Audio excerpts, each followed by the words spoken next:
Identify your target market. More goes into picking a market than just making sure you have enough supply. Usually when marketers talk about target markets, what they're really thinking about are target customers. But this isn't quite accurate because markets include more than just customers. Imagine for a moment a physical marketplace, a place where people go to buy vegetables, clothing, and tools. There aren't just customers in that market, it is an entire ecosystem of buyers and sellers. Focusing only on customers will get you into trouble. Airbnb, for example, cannot just focus on its target customers. It must also create value for the many people who rent out their homes.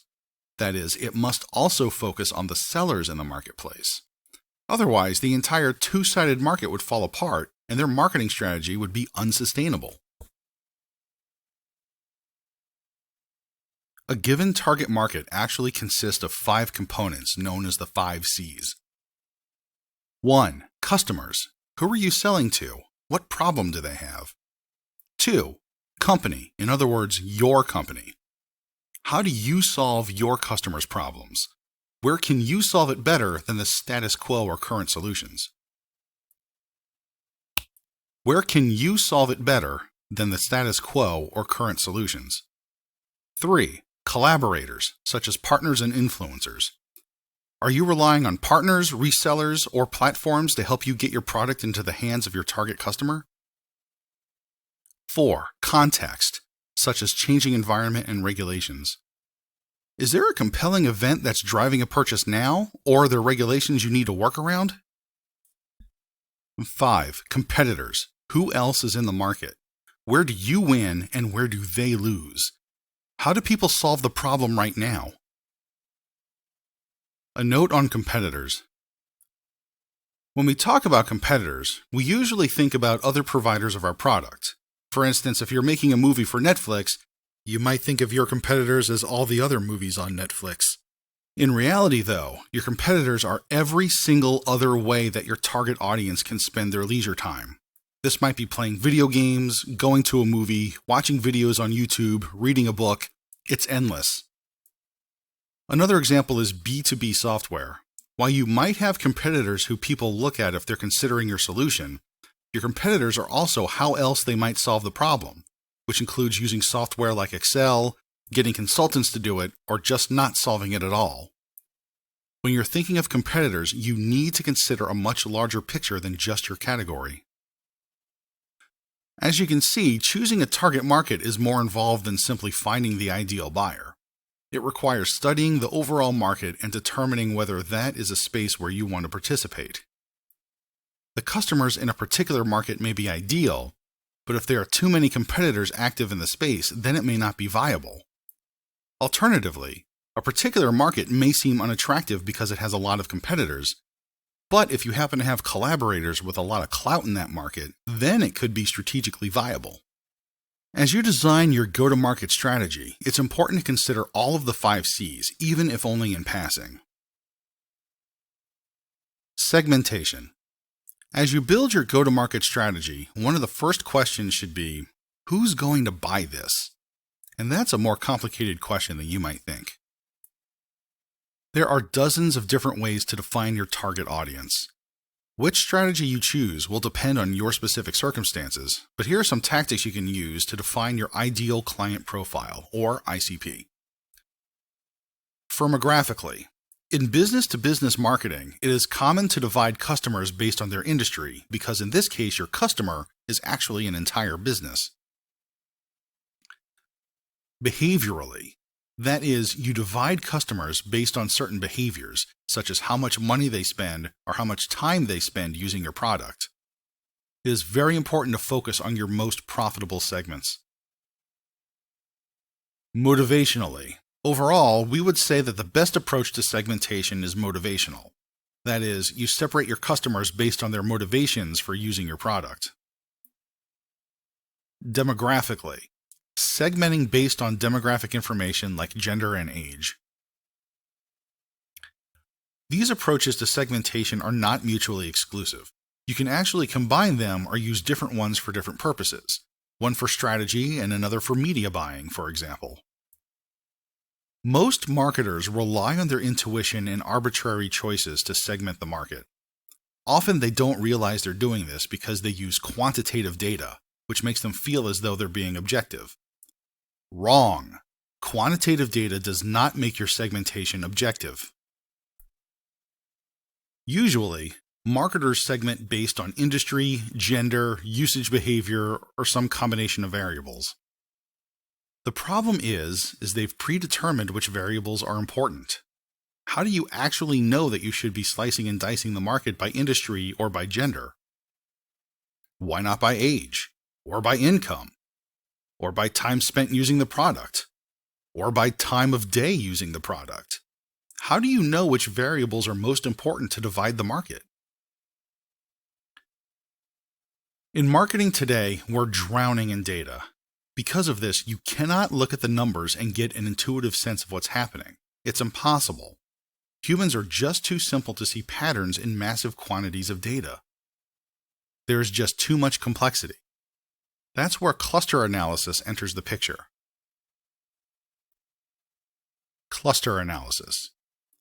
Cluster analysis is one way to systematically approach segmentation and use data to drive your audience targeting, thus laying the foundation for everything else in your go-to-market plan. Here's how it works. First, you collect your raw data. For instance, you might send out a survey asking lots of questions about people's behaviors and motivations when it comes to the type of product you sell. You might ask about firmographic and/or demographic information, behavioral information, or motivational information. For example, what were you doing when you decided you wanted to buy a product in this category? Then, you take the quantitative results and run a statistical process called a cluster analysis. This process automatically clusters all of the data you've collected into segments. Once you have the groups, you can see if those groups correlate to demographic or firmographic data. For example, Group 1 might consist of people who spend a lot of time and money on their laptops. That group could also be predominantly male. While the group is determined by the continuous variables time and money, it correlates positively with the binary variable gender. A common go-to-market mistake is segmenting first with demographic or firmographic data when other data are often more relevant and easier to quantify. You're lucky if your segments align closely with demographic data because that makes targeting easier. Quite often, however, demographic data proves to be irrelevant.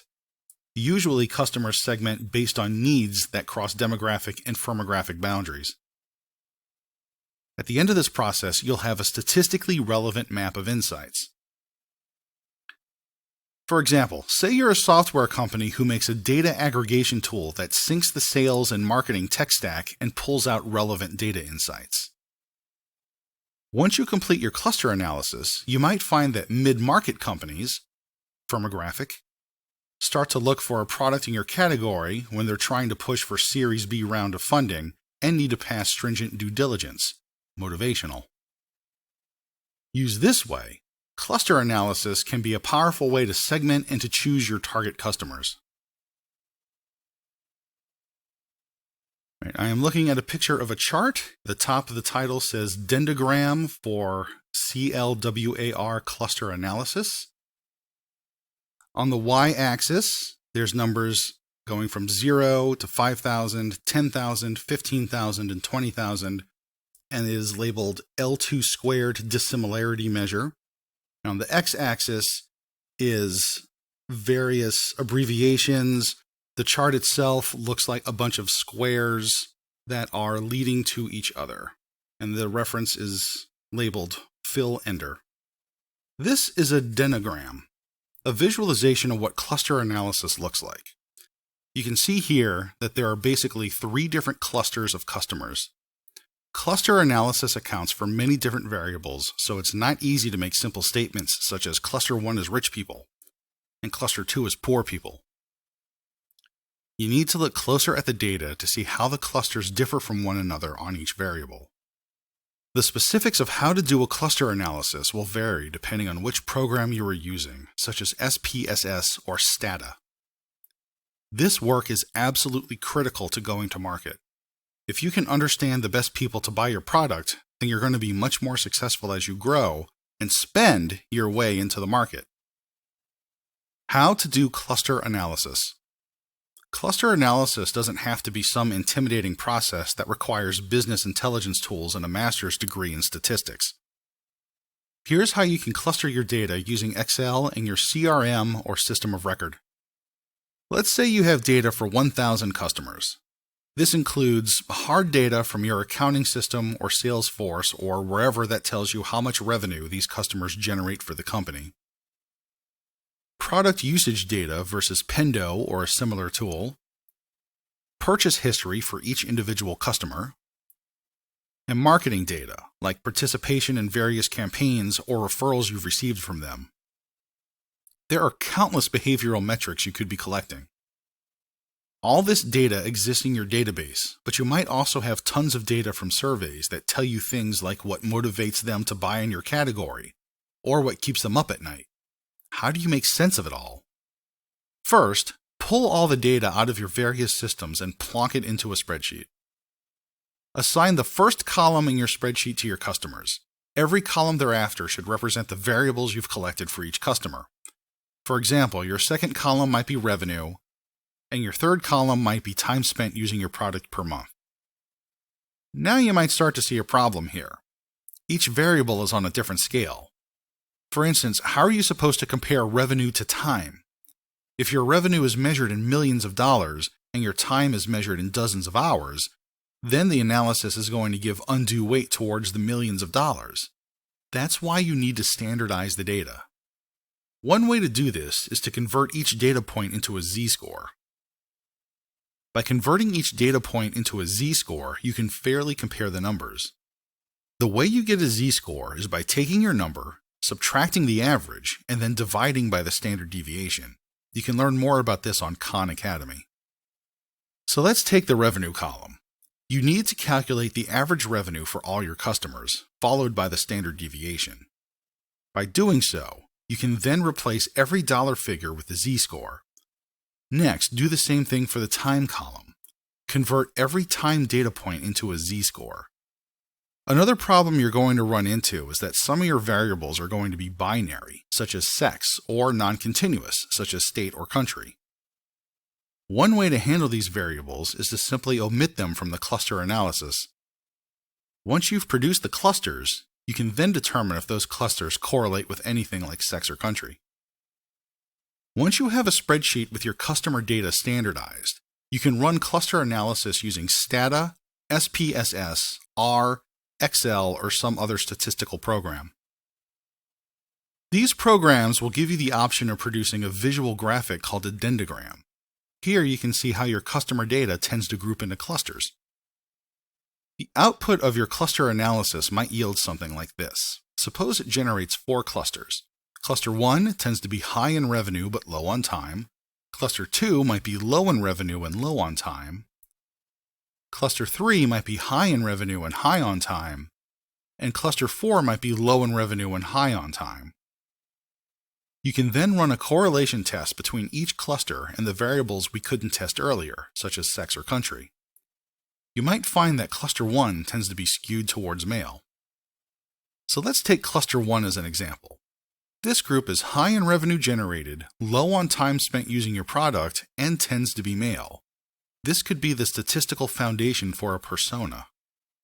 Using cluster analysis, you can pull together disparate data threads to tell a story that you can use in your marketing. And by identifying different variables that tend to correlate to profitable customers, you can spend your marketing dollars efficiently by appealing only to those who are going to actually make your organization money.